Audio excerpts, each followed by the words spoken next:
Hello and welcome to another episode of Getting to the Top, where I interview inspirational and transformational leaders who I think represent the best of us and what we should all aspire towards. And so today I have with me Stephanie Pemberton. I'm really excited to have Stephanie with me because she's one of the younger CEOs that I've known in my career, and I've loved working with Stephanie. Stephanie is dynamic and engaging and inspiring and brave and certainly the description of no holds barred, so Stephanie does what it takes to get the job done, and she works with passion and she leads with grace, and so it's been my pleasure to have worked with Stephanie as the producer of Bad Granny and Planting Seeds, among other things. And so today we'll be talking to her about what she's currently working on and how she got to this position of leadership, especially at such a young age, and how can she inspire other young women and young people of color and young, diverse, transformational leaders to step up into the C-suite and decide to lead. So welcome, Stephanie. So tell us a little bit about what you're working on these days. Great. Well, thank you so much for that amazing introduction, Racquel. I definitely feel the same way about you. From even you coming on to our show 4 years ago and sitting on our investor panel and giving entrepreneurs great feedback to now everything that you've done with the Caribbean Accelerator. It's just awesome to see you just transforming and climbing. And, as a woman, I could definitely appreciate that. You had a baby all through it. So, props to you for just, powering through everything and every challenge. In terms of what we're working on now, basically, I have, Planting Seeds, which is an entrepreneurship development sort of hub. And we also have DECODED, which is a home makeover, restoration, design, architectural type show. Bad Granny, which does customizations, auto customizations, and that kind of stuff. And then Bad Granny Media, that basically films the stories of all of those companies, as well as markets for corporations, and does media and video productions and stuff like that. So it's a lot going on every day, and it is a lot to manage sometimes, especially when you're working with all different types of people. I know that, basically that's what I'm working on. So just kind of trying to just these couple little things. Yeah, just these couple little things, trying to hold on to everything. Every single day I'm learning. In no way, shape, or form I'm perfect in any way. Sometimes I look back, I'm like, it's literally only by God's grace that I'm surviving each day and getting by and getting things done. But I definitely, somebody that doesn't give up. And I think that is basically what really compels and drives me. If there's a challenge, I might lose some sleep over it and be upset about it, but I'm just still in the game. I'm not leaving the game, right? And I think that's what entrepreneurship and leadership is about. It's not being the perfect you. I've made mistakes. I've learned lessons. I've learned hard lessons I wish I didn't have to learn. But at the end of the day, I think I'm better for it. Fabulous. So tell us about how the journey to get to CEO of all of these various initiatives and working towards that, because I think when we talk about diversity in leadership and transformational leadership, I think sometimes there's a young voice missing. And the fact that you are so incredibly young and you have done so much and still have so much more that you're accomplishing every day, it'd be great to sort of understand, how did you start and where did you go from there? Well, I basically started in the corporate world. So after university, I went straight into the corporate world. I worked for a bank. I thought I wanted to be that person and move my way up that finance corporate ladder. And I had these dreams of, one day being a female CEO of a bank. So I don't think the trajectory of trying to be more and motivated was not there. But when it came to entrepreneurship, it just happened for me. I started a business, and then I realized that more of my time was spent in my business. And if it's one thing that I've stuck to always, is that if you're not 100% into something, then just don't do it. It makes no sense being half in and giving piece of yourself to 10 million things, and then you don't really do anything that you love and really like working with. And, my whole passion and what I love to do is to build things. I love to see things accomplished. I love to see things level up and move into different directions. And I like to be a part of that. And I think that transcended to what I do with all of the different brands. A lot of people say, well, you know, they're also different. Like one is on architecture, one is on cars and construction, and one is like on entrepreneurs and building businesses. And I'm like, yeah, but the common thread is that I'm looking through all of them. I'm going through all of these projects. I'm filming them. I'm kind of like, you know, looking at them and seeing how they evolve and grow and being behind the scenes in that way behind them. So I think that, you know, the evolution towards eventually being a CEO was just to basically drive a ship and steer it in a direction that I really wanted to go. And I think that no matter whether you are a CEO of a major conglomerate or a small group or a medium-sized enterprise or business, once you are steering a ship in a direction that you know is in your core, that you love, and that's where you want to be, I don't think that that ship is ever going to go somewhere that you don't want it to go. And I think that the crew that you have and the people that support you are going to be attracted to your shared beliefs if you're able to communicate effectively with them, which is something that I learned to do eventually. As a young person, I know you referenced that as well. I did have a lot of time accepting myself as a boss. I used to put myself down a lot, especially as a young female. Almost everybody I hired was older than me. Almost every client that I had, you know, predominantly looked at my business partner, and he's male, sometimes looked at him for meetings for all the answers. And it took a lot for them to actually start turning to me. And I'm like, hey, I said that like 5 minutes ago. So it took a lot for me to actually feel comfortable saying, you know what, I am the boss, you know. And it actually took one of the people that worked for me who started a little trend in the office, like, you know, she's the boss, she's the bomb, she's a boss kind of thing. And that's when I was like, I felt so uncomfortable. I'm like, oh, I'm the boss. And I'm like, you know what, I am the boss, and that's okay. And it doesn't mean that I'm trying to, you know, level myself over anybody, or it doesn't mean that you're trying to lord yourself over anybody. It just means that you are actively taking responsibility for everybody. You're actually taking on the burden. You're going to suffer the loss. If something happens, people can leave a company, but the CEO and the person who's leading is going to be the one taking the burden of everybody's mistakes. And, you know, that's basically, it comes with a lot of responsibility. And after a while, I started feeling like, you know what, I am taking on these responsibilities. I am taking on these types of pressures, and I should be comfortable with being the boss, you know? So that to me was a bigger journey. Doing the work was always easy for me. I've always been a nerd. I've always been a pusher. I'm always behind my computer, but actually feeling good about it and accepting it and saying, you know, this is part of who I am now, and that's okay. And it's great. And there may not be many other people like me around all the time. And sometimes when I find some people, some women that are young, that are CEOs, or even women in general, because we're so underrepresented, I get excited, and there's a lot to share. And I realize that they have the same issues that I have, the same conversations we have together, the same journey. So definitely not alone in it. And that's basically, you know, what I have to say about that. So when you were growing up, what did you think, or what did your parents think you were going to become? I actually don't know what they thought I would become. I know that they just always wanted me to do my best, I think. I never really gave too much trouble in the school arena. As I said, I've always been a nerd. Like, a lot of people think, oh, you're extroverted. All of my tests show that I'm actually quite introverted. Because of the shows and marketing and things, you have to talk to people and you have to network. If you're not doing it, you're not going to get very far in terms of what you're trying to achieve. But I am very happy hammering down by my computer, solving equations. When I was younger, I used that as my mechanism to cope with anything I was dealing with in life.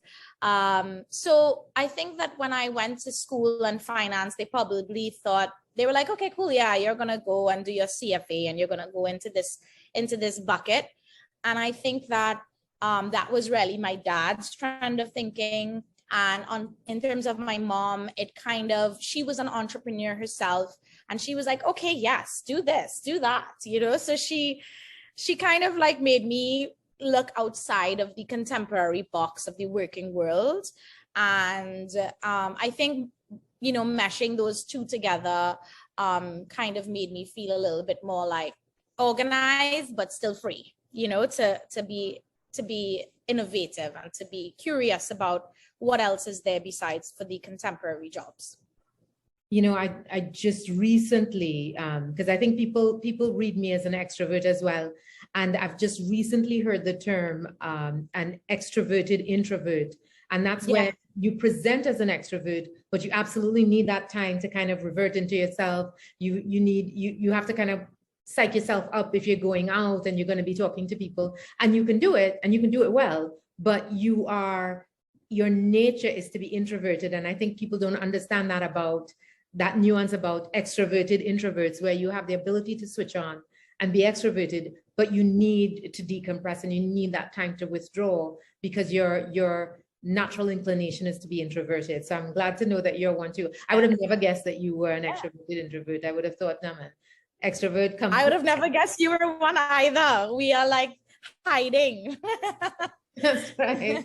And sometimes that can, you know, as you were talking about not wanting to embrace being the boss, that imposter syndrome that so many women contend with. It's just feeling like, oh my gosh, I don't want to put myself out there. I don't want to, I'm willing to do the work, but I'm not necessarily willing to take the credit. But then you're taking the responsibility for all of the successes and the failures. And so you have to take what comes with that, which is the title, and acknowledging that you are in fact the boss because you are responsible. At the end of the day, come hell or high water, it's on you.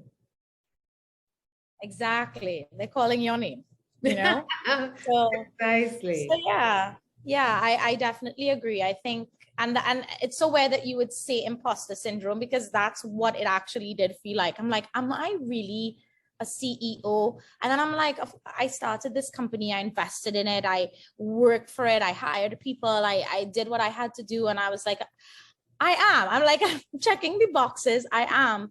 But, you know, there is something sometimes that, you know, women deal with insecurity and security, and it definitely is there. Most of my counterparts that are male throughout university, even in the working world, they had they would call them CEO with themselves CEO without even being CEO. They owned it. And sometimes, you know, owning it and, you know, stating your claim helps you get forward and push yourself to do more and get there. So I definitely hope that, you know, the next generation of women after me don't have that anymore. You know, I'm hoping that the next generation to come, that we're building a better place where women don't feel that way at all. And it becomes just normal and second nature, just like anybody else when they're moving up in the ranks.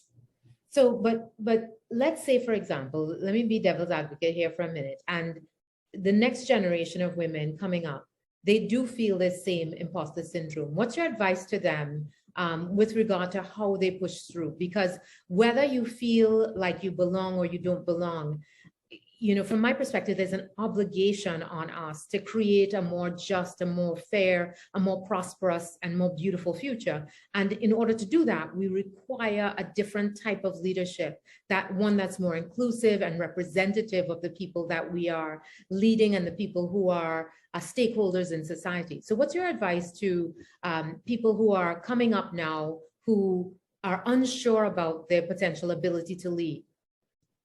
It's a very tricky situation, I think, because it's trying to figure out what causes it.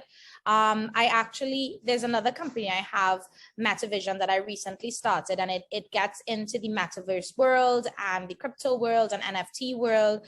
And my business partner on it is actually 24 years old, believe it or not, 24-year-old male.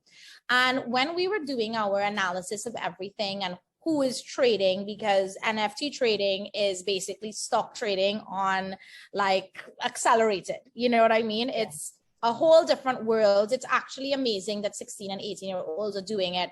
I'm really excited about it. But when we were looking at the type of people who trade, he was like, I was like, okay, so what NFTs do the girls buy? Or are they female ones? He's like, well, not really. And I was like, well, what do you mean? He's like, well, the girls are on TikTok. And I was like, really? He's like, yeah, most of them are on TikTok. When I go out in my circles in his age group, none of the girls, only very few of them are actually taking their money and doing the trading and taking that risk. Most of them are on TikTok doing videos or that kind of stuff. Whereas the guys are just watching on TikTok and then actually spending their money and learning a trade on that other end. And it really bothered me. I was like, well, why are they not doing that? And then he's like, well, they just want to be seen, you know? And I was like, they want to be seen. And he's like, yeah, and this space doesn't allow you to be seen. You know, it's basically your wallets and everything is a different identity. People don't know who you are. So there's not that kind of showpiece look of it on the behind the scenes. And I really wondered why. And I think at some level, maybe some primate level or socialization level, girls are, you know, it's out there that you need to be feminine or beautiful, and you need to show off your body, and you need to look a certain way or have people desire you in order to stake a claim and value on yourself and your life. And for me, I actually, when I was younger, I did some modeling, I did things like that. And when I was more stepping into the business world, I actually had to take a step back, and I saw the way that some people were treating me. And I was like, you know what? Every time I go out, even though I may want to look a certain way when I go out in private, when I'm going to functions or business functions, I'm going to dress like, but not a man, but dress like a woman, but in a way that it doesn't mean that I'm showing off my body or I'm being approachable. You know, sometimes you have to at least hold men back from themselves. And it's sad to say this, and it sounds like we're living in an archaic society to say this, but it's the truth. Because if it is that, you know, you see someone on social media and, you know, their thongs are out or something, I have no problem. Wear whatever you want, be free. But if it's in a private setting, and if you're trying to get into a business setting, you have to be careful about that. So I think a lot of the next generation should be careful like that. I'm not saying that, you know, it's right or wrong. You know, they always say, well, men can wear whatever they want. They can walk around naked, and then the next day they're in a business meeting and no one cares. And I'm like, yep, that's true. But, you know, men aren't as pretty as us. So, you know, sometimes we have to just kind of watch what we do in order to be able to get what we want, you know. And being taken seriously was something that I really wanted. And I really wanted people to see me for what I had to offer and bring to the table, my projects, all of those things. Yes, I want to, you know, eventually get married and have all of those great things, but it doesn't mean, I think that the next generation maybe want to take a look at what they're putting out there and what really is on the table for purchase at that exact moment in time, you know? Oh my God. So much to unpack there. Yeah. And I feel like I have an opinion about every single one. So, Yes. you know, women being on TikTok versus selling NFTs. Now, it's so funny. I just participated in a digital transformation conference in Bermuda, and they sent me as a thank you an NFT as a gift. And I was like, how wonderful. Awesome. How wonderful. And I have to register it and everything, which I will dutifully do.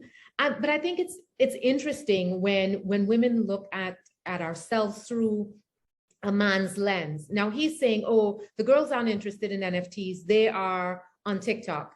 But TikTok is providing a stream of income for women, for many women who are seeking a less traditional and more ownership-led involvement in the new economy. And so for me, I think good on them if they're on TikTok and they're selling content on TikTok. And I think it is a fine line, as you're saying, about, you know, what is it that you're selling, and making sure that whatever is that content, you own that content and you own the branding that you're creating, whether it is OnlyFans or anything back from that you own it and you understand what you're setting up. Exactly. But also I think that, you know, we don't make the rules of the game. And many times, you know, I had said to women in the past, you know, you have to understand that we don't make the rules. And so in my career, in a largely male-dominated career, there would have been lots of advances and offers, etc. And I had to discover a little bit later than I should have that the answer is never no, but the answer is not yes either. But it's making sure that, you know, you maintain people's egos, because it's great to say, you know, you're always this sort of, you can go through a man's world as a man. You can't. We're women and we'll always be women.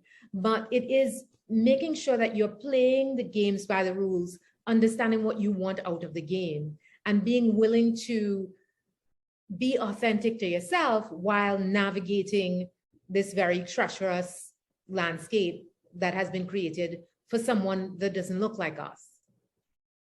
Yeah? Yes. Yep. Mm-hmm. So, and with the business dress, you know, I could wear a paper bag, but I'm constructed in a particular way that whatever I wear, I look like me, and I have a particular shape. Exactly. And so I don't hide from that. Exactly. Yeah. But I also understand that, you know, I have to carry myself in a particular way to make sure that no one gets the wrong impression, but understanding that I have to be authentic to me. And so always applying the rules of the game. Yeah. I agree with that. And women should dress. I'm not saying that shouldn't wear dresses or skirts or shouldn't look good. I was kind of going to the extreme of, you know, and I'm also not saying that you should have to cover up all of the time. By all means, it's a free and open world. Do what you want to do. But just know that if you're in the fashion, the beauty business, the lips, the eyes, all these things, 100% make your money, do that. You know, if you have a good booty and you work it out and people are paying you to do that, I don't have that booty, so I cannot get that on TikTok. I cannot commercialize myself on TikTok. But yeah, you know, in certain area, you just have to kind of know who your audience is. And as a woman, you just have to be very careful with who your audience is and how you deal with them, you know. And I love the way that you dress. You know, you carry yourself well. It looks good, but it's still not. It's appropriate for where you're going and what you're trying to achieving, and still having and maintaining but I'm okay with it, and I think that's the important thing, is that everybody needs to be okay with how they are. Yeah, exactly. How they're presenting themselves. But I want to talk now about transformational leadership, because I think some of the things that you have created are so incredibly innovative. For example, planting seeds. And now this is my perspective, right? Bad Granny, planting seeds, all of the things, even this entrepreneurship portal that you're working on now, all of these things are so innovative for our region. But I want, from your perspective, what in your perspective is the most transformational thing that you have created or done as a part of your leadership journey?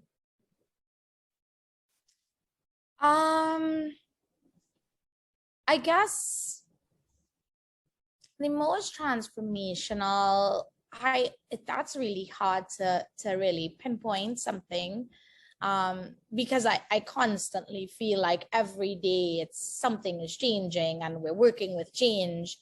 You know, we've gone from contemporary TV to digitization to now entering the metaverse to, you know, every day it's changing. And I feel like the world is changing every day as well. So it's really hard to say exactly which one meant more than the other, because even with Bad Granny, you know, planting seeds is the clear transformation from the business perspective.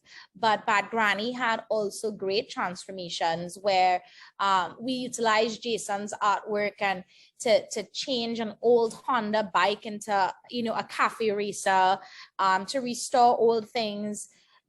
Seeing something on the road and saying, hey, let's make a movie out of that and let's fix it up and let's make it part of our Caribbean heritage and bring that alive. So I feel as though, you know, transformation is everywhere. And I think that the more that we just embrace it and try our best every day to just add to our existing ideas if we don't have any more, or make them better or improve them or work on our journeys, I think that you can find transformation in everything. But to narrow it down, I feel as though in every single brand that I've done, I feel like I've added my parts to the world to it. TV is not a new thing. TV shows are not a new thing. Makeovers are not a new thing. But the way I did it reflected me and it transformed it helped me play my part in the world to transform it. It was like, okay, well, the Caribbean could have vintage restorations as well. Well, who knew? Who knew that there were some places on our island itself that had so much history of all of these cars, So I don't think that I can pinpoint exactly one, but I think that, if every day you're trying to constantly improve yourself and you're constantly improving your trade and you found your niche, you found what you're good at, you're going to implement good transformative change because you're 100% in, and I think that is what's really inspired transformation for me in all of my companies. Nice. So how would you describe yourself as a leader? I can do it in terms of age, in terms of the different cycles of leadership, because I think that's very important. I was basically forced to be a leader at 24, when all of a sudden we went from, okay, we're doing a business. And then I was like, wait, I thought I was working with all of these people. And I didn't then realize that they're working for me. And I had to get things done. And I didn't know how to be. So I think from my ages of like 24 to 30, I went through a friendship type of leadership where everything is okay. And guys, you do what you want. No problem. Like, let's go through this. Everything was cool. Everything was fun. You hired people that you just liked. You know what I mean? Yeah. And then that slowly kind of deteriorated for the business. It was great for innovation. It was great for culture, but then it became inefficient from a perspective of, are there timelines? Are there deadlines? Are there deliverables? Are there, KYCs in place? Like different things that you need to kind of put together. So I would say between 24 to 30, I was completely laissez-faire in terms of leadership. I think it took me like 30 to 31, 32, where I just started getting very hard, because then I thought it was almost like I had all these kids that I let grow up wild, and then I was trying to discipline them and tell them what to do.